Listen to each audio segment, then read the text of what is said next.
Hello everyone, Radhe Radhe सभी को। एक बार फिर से हाजिर हूँ मैं आपके साथ अपनी ट्रिक्स एंड टिप्स लेकर।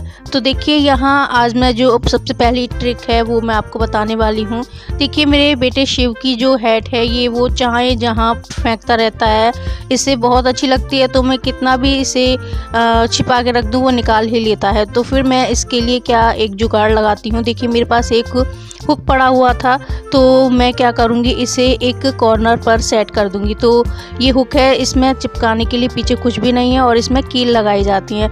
लेकिन मैं कील का यूज़ नहीं करूँगी क्योंकि दीवार बहुत ख़राब हो जाती हैं। तो मैंने लिया है डबल टेप। तो डबल टेप मैंने इसमें पीछे चिपका लिया है और पीछे चिपकाने के बाद मैं इसे ऐसी जगह पर सेट करूँगी जहाँ वो आराम से इसे ले सके। तो देखिए अब जो डबल टेप का पीछे वाला ये जो पार्ट है, इस पर से ये पेपर को हटा देंगे हम और इसे हम लगा देंगे गोदरेज के कोने पर। देखिए इस तरीके से मैं ऐसे यहाँ चिपका दूंगी तो ये बहुत अच्छे से चिपक भी जाता है और मेरा जो काम है वो फैला हुआ नहीं दिखेगा। जैसे कि मैं कितनी भी सफाई कर लूँ, बच्चे इधर उधर सामान को फैला देते हैं।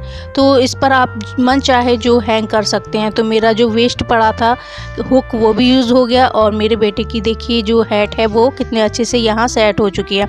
अब उसे जब भी चाहिए होगी तो वो बड़े आराम से यहाँ से ले सकता है। तो इस तरीके के ट्रिक एंड ट्रिक्स बहुत अच्छे होते हैं, आप भी यूज़ कीजिए। तो देखिए अब दूसरा जो मेरा टिप्स है वो है कुछ बेलन को लेकर। जैसे हमें जल्दी से रोटियां बनानी होती हैं और उस टाइम हमारा जो बेलन है वो गीला होता है तो हमें बड़ी ही दिक्कत होती है।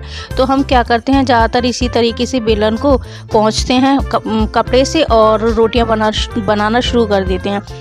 और फिर उससे होता क्या है कि हमारी रोटियां हैं वो बार बार चिपकती हैं, अच्छे से नहीं बनती हैं। तो इसके लिए हमें क्या करना है, बस बेलन को गैस पर अच्छे से थोड़ा सा सेक लेना है। देखिए मैं बताती हूँ, कुछ इस तरीके से हमें सेकना है। तो अगर आपको बेलन जैसे कि स्टील की जो हम डलिया होती हैं उनमें रखते हैं, तो इस तरीके से हम सुखाकर भी रख सकते हैं। तो हमारा बेलन बहुत ही अच्छे से हमारी रोटियां बनती हैं इससे। देखिए कुछ इस तरीके से जल्दी करना है आपको। अगर आप थोड़ा जैसे कि बेलन हमने गैस पे रख दिया और फिर ध्यान नहीं दिया तो बेलन जल भी सकता है आपको। तो इसलिए आपको जल्दी से ये काम करना है। और हमारा देखिए बेलन एकदम सूख चुका है, आप रोटियां बनाइए आराम से अब इससे। अब देखिए जो हमारी अगली ट्रिक है वो है कुछ इस तरीके के पेस्ट ट्यूब को लेकर। तो क्या हम लोग इस तरीके पेस्ट ट्यूब को लेकर फेंक देते हैं। जैसे कि हम सोचते हैं अब इसमें हमारा जो पेस्ट वगैरह है वो ख़त्म हो चुका है, लेकिन इसमें पीछे की साइड में बहुत सारा पेस्ट बाकी होता है। तो आप इस तरीके से बेलन से इसे आगे की तरफ कर लीजिए और आप जो इसमें जो पेस्ट है उसे यूज़ कीजिए। अब एक बार हम पेस्ट लेकर और फिर हम इसे ऐसे ही रख देते हैं, ऐसा ही करते हैं ना। लेकिन आपको ऐसा नहीं करना है क्योंकि अब हम इसे ऐसे रख देंगे तो ये फिर से खुलता जाएगा इस तरीके से।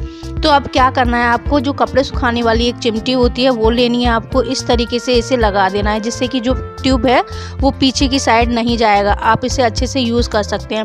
तो इसका यूज़ आप देखिए नया जो पेस्ट लेकर आते हैं तो इस तरीके से हो जाता है ना। तो आप क्या कीजिए, आप इसको भी पीछे से थोड़ा इस तरीके से बेलन से सेट कर लीजिए और इसे इस तरीके से यहाँ ऐसे मोड़ के और इसमें ये जो चिमटी है वो लगा दीजिए। तो अच्छा ट्रिक है ना।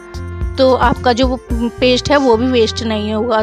और जो अगली टिप है वो ये है, जैसे कि हमारे बाथरूम में बहुत कम जगह होती है तो इस तरीके से आप इसमें जो गोल राउंड दिख रहा है इसमें धागा डालकर और आप इसमें धागा बांध लीजिए और इस तरीके से आप हैंग कर दीजिए। लेकिन मेरी चिमटी में ये जो टंगाने वाला है वो है, तो आप इस तरीके से आप इसे हैंग भी कर सकते हैं। आपको किसी भी जगह इसको रखने की ज़रूरत नहीं है, बस आप इस तरीके से इसे टंगा दीजिए। तो अच्छी ट्रिक लगी, अगर अच्छी लगी हो तो प्लीज़ एक लाइक कीजिएगा। तो अगली ट्रिक है मेरी तगार को लेकर। तो देखिए जब हम लड्डू बनाते हैं और तगार लेकर आते हैं तो कुछ इसको हम इस तरीके से छानते हैं और छानने के बाद में कुछ इस तरीके का मोटा रह जाता है, जिसे हम सोचते हैं अब हम इसका क्या करें।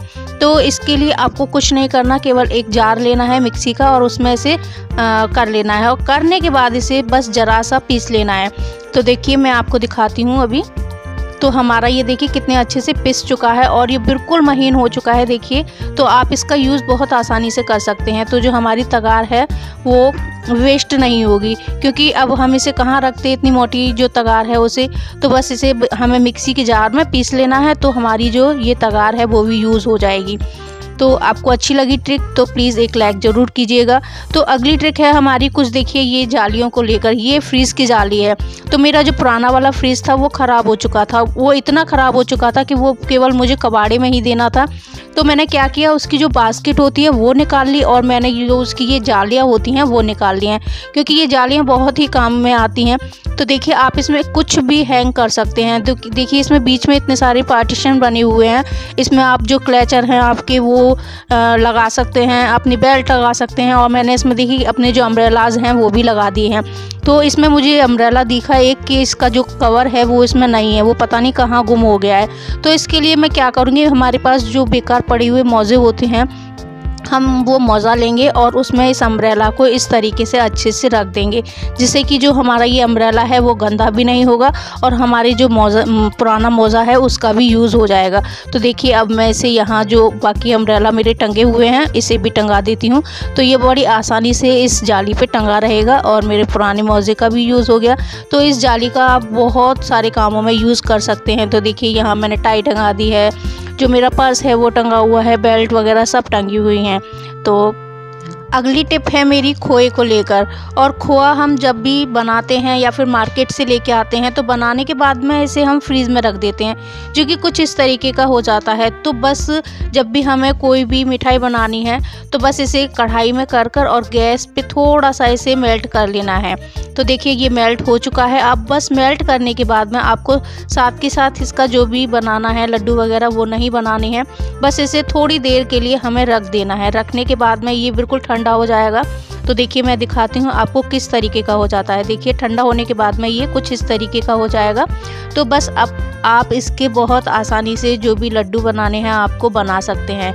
तो देखिए मेरा ये जो खोआ है बिल्कुल अच्छे से सेट हो चुका है। तो अब ये ठंडा भी हो चुका है। अब मैंने इसमें डाल दिए हैं तिल, और जो मैंने अभी तगार आपके सामने छानी थी वो भी डाल दूंगी। तो आज की ये ट्रिक एंड टिप्स कैसी लगी आपको मुझे ज़रूर बताइएगा, और एक कमेंट करके ज़रूर बताइएगा कि आपको कौन सी टिप सबसे ज़्यादा अच्छी लगी। और अगर अच्छी लगी हो तो प्लीज़ लाइक कीजिएगा और कमेंट कीजिएगा और शेयर कीजिएगा। और हाँ, चैनल पर न्यू है तो प्लीज़ सब्सक्राइब करना बिल्कुल भी नहीं भूलिएगा। तो फिर मिलूँगी एक अच्छी सी वीडियो के साथ, तब तक के लिए जय श्री राधे कृष्णा।